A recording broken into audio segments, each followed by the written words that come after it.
Arsenal's biggest game of the season, a potential title decider, Man City at the Emirates Stadium, is on the horizon, and today we'll get all of the latest, from the breaking injury news about Erling Haaland to what's happening with Emil Smith-Rowe, an apology towards Mikel Arteta, and who's going to be Arsenal's next signing. Let's find out from Fabrizio Romano.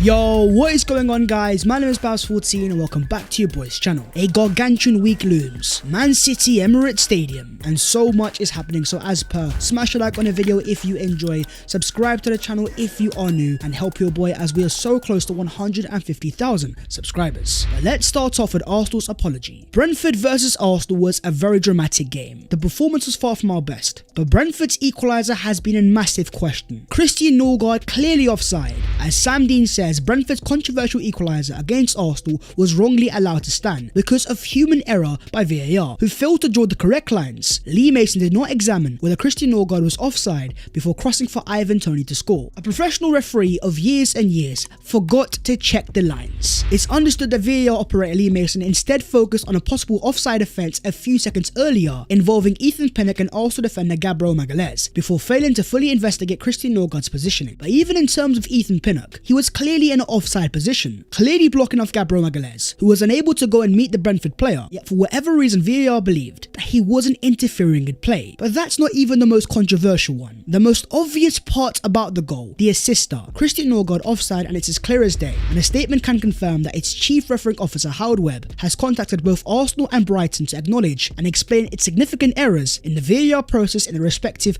Premier League fixtures on Saturday. Both incidents, which are due to human error and related to analysis of offside situations, are being thoroughly reviewed by the PGMOL. Now, referees are human and people can make mistakes, but Lee Mason has been a persistent offender. Go back to Arsenal's game at Old Trafford early in the season. Gabriel Martinelli had a goal ruled out by Lee Mason on VAR, which later was confirmed to be the wrong decision. For the second time this season, Lee Mason has robbed Arsenal of a goal, and on this occasion, potentially all 3 points. The chance to move 6 points clear in the title race. This is just another example of the poor standard of referees in English football. And here's another stat, and make of it what you will. Arsenal have received only one penalty this season, the second lowest in the Premier League. Granit Xhaka says we are disappointed because what we hear is the blocker was offside. Well, we have got our player. I don't know why they change the rules weekend by weekend. Fans and players are very confused. The rules and the referees are so inconsistent. You're either offside or you're onside. And as we saw at the recent World Cup, the semi-automatic offside technology, a proper and official way to check the offsides, eliminating the chance of human error. Why is that not in the Premier League? If this was available on Saturday, the Ivan Toney goal wouldn't have stood. As ex-Arsenal player Kevin Campbell says, the fact of the matter is that this could have serious consequences in the title run for Arsenal. You don't forget to draw the line. That's part of your job. You either deliberately don't do it or you forgot. There needs to now be consequences. You also had John Brooks, who made another human error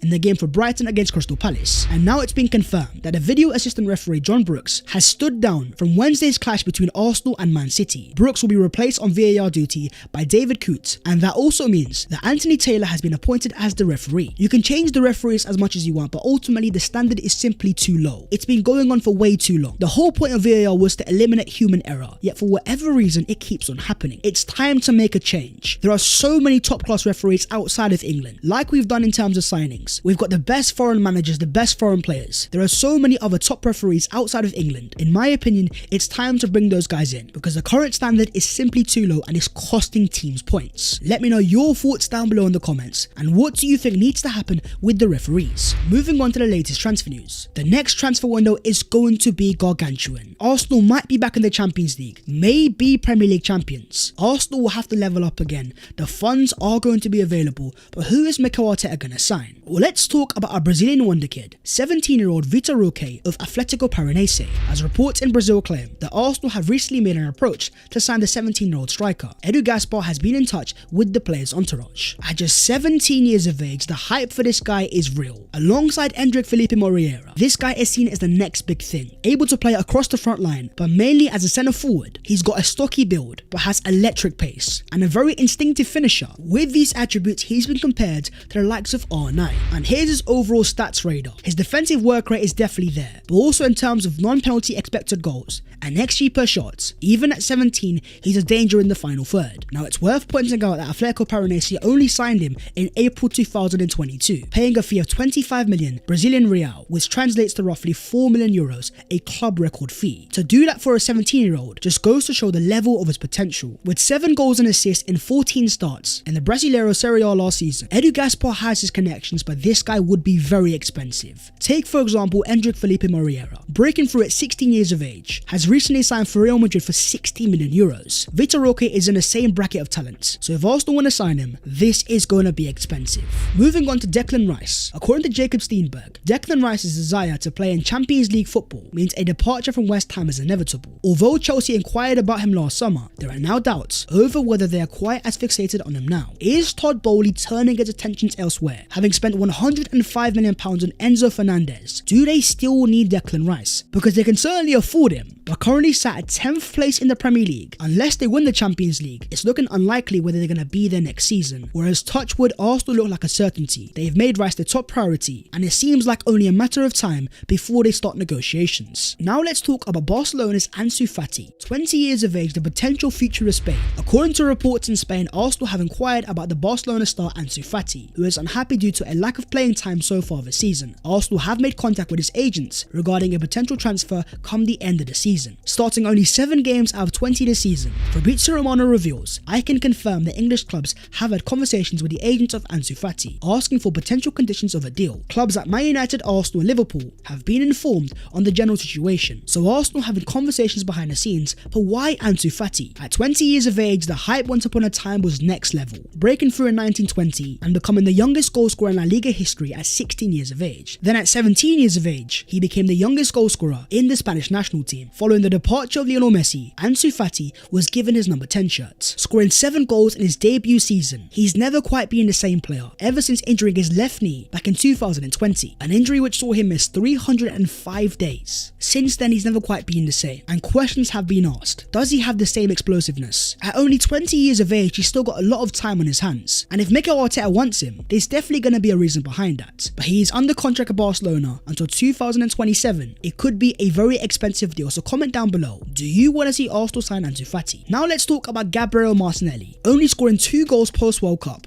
and yet to score in 2023. A player before the World Cup that was so devastating, so exciting, taking players on left, right and centre. This stat sums it all up. Before the World Cup, 28 take-ons in 14 games, 2.7 per 90. After the World Cup, 5 and 7, 0.82 take-ons per 90. No coincidence that is come in the absence of Gabriel Jesus. Both Gabriels formed a deadly combination, constantly rotating and causing so much havoc. I don't believe that Martinelli is a pure wide forward. He is fantastic in terms of dribbling, but he excels the most when he's allowed to come inside, and that's what he was able to do alongside Gabriel Jesus, who would vacate that space. Nketiah is a different type of striker, excels in the box, but doesn't provide Arsenal as much positional fluidity. This all poses the question, how is Martinelli going to adapt? And once he physically bulks up, does he have a future more as a centre forward? Comment down below your current thoughts on Gabriel Martinelli. Now let's talk about following Balogun, who was at it once again, scoring yet another goal for Reims, showing his explosive pace down the middle, bullying the defender, throwing him to one side and placing the ball into the back of the net. With 15 league goals, Balogun remains the top goal scorer in Ligue 1, above the likes of Kylian Mbappe and Alexandre Lacazette, and is one of only 4 players in Europe, alongside Erling Haaland, Harry Kane and Osimhen, with 15 plus league goals. Balogun is a superstar in the making, and Mikel Arteta says, "I'm so happy for him. He's a boy that has a really clear idea of what he wants to do in his career. He's really ambitious, really committed, and our decision process was long, as he had many proposals last summer." That was before he scored 15 league goals. Imagine what he's going to have now. As Fabrizio Romano confirms, there are clubs in England, France and Germany monitoring Balogun. He's really appreciated. He just needed to be a key player and play every single game. Congrats to Arsenal and to him for picking Reims. Arsenal will make a decision at the end of the season. He's only going to have 2 years left on his contract. Arsenal are going to have one almighty decision, and he might be a different profile to Gabriel Jesus. But in terms of Eddie Nketiah, who's only 1 year older, out of him and Balogun, who do you believe has a higher ceiling? Moving on to the other Arsenal news today. The Arsenal captain Martin Odegaard has given an exclusive interview, and he has revealed how he signed for the club, saying, "I spoke to Mikel Arteta on a Zoom call and he told me all about the project. At the time, Arsenal were not doing well, like 15th in the table, but that meeting, he told me his plan. everything he was building towards. He knew exactly what he needed to change at the club. He told me all about these amazing young players in the squad, Saka, Martinelli, Smith Rowe, etc, etc. To convince a player to leave Real Madrid despite Arsenal being 15th, it shows the attraction of Mikel Arteta's project. And think about it now, Arsenal are no longer 15th, fighting for a Premier League title and potentially returning to the Champions League. Imagine who we could sign now. As Odegaard says, if there's anyone left who doesn't fully believe in this team, take it from me, there are no limits on what we can achieve. The potential of this Arsenal team is crazy, but can they turn that into a Premier League title? Let's talk the title race. As Man City beat Aston Villa 3-1, Arsenal remain first, but City have closed the gap to 3 points, but Arsenal do have a game in hand. It's all built up perfectly for the gargantuan game at the Emirates Stadium as Arsenal take on Man City. If City were to win, they'd go above Arsenal in goal difference, but if Arsenal were to win, they will pull 6 points clear with a game in hand. So much is on the line, and Mikel Arteta might have the return of Emil Smith Rowe, as he confirms that Emil, Reiss and Gabby are closer. They are doing some activities,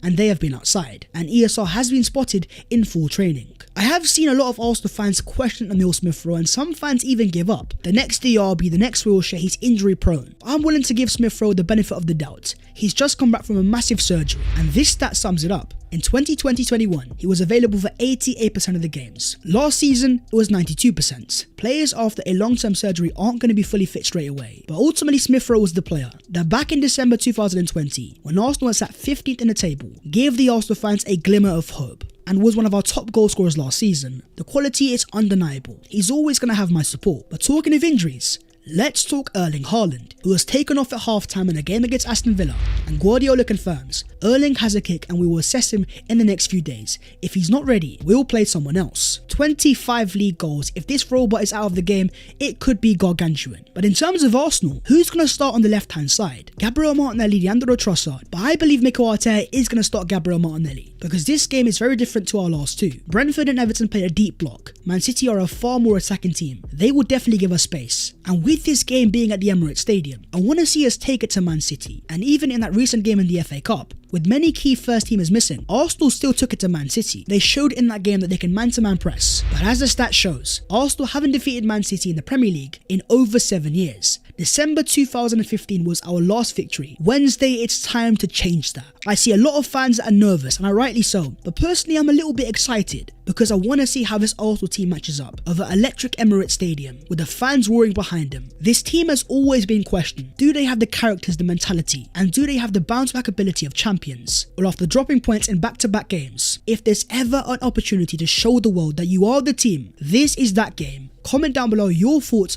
going into the game. But that is the video there and there, so hopefully you guys have enjoyed. If you have, don't forget to smash a like and also subscribe to the channel if you are new. If you want to follow your boy in all of his social medias, then the links are down below in the description. But that was all of today's latest Arsenal news, and as the biggest game of the season looms, it's prime time for Arsenal to show the entire world we have what it takes. Will they? It's over to them, and I will see you next time. Take care of yourselves, and in a bit.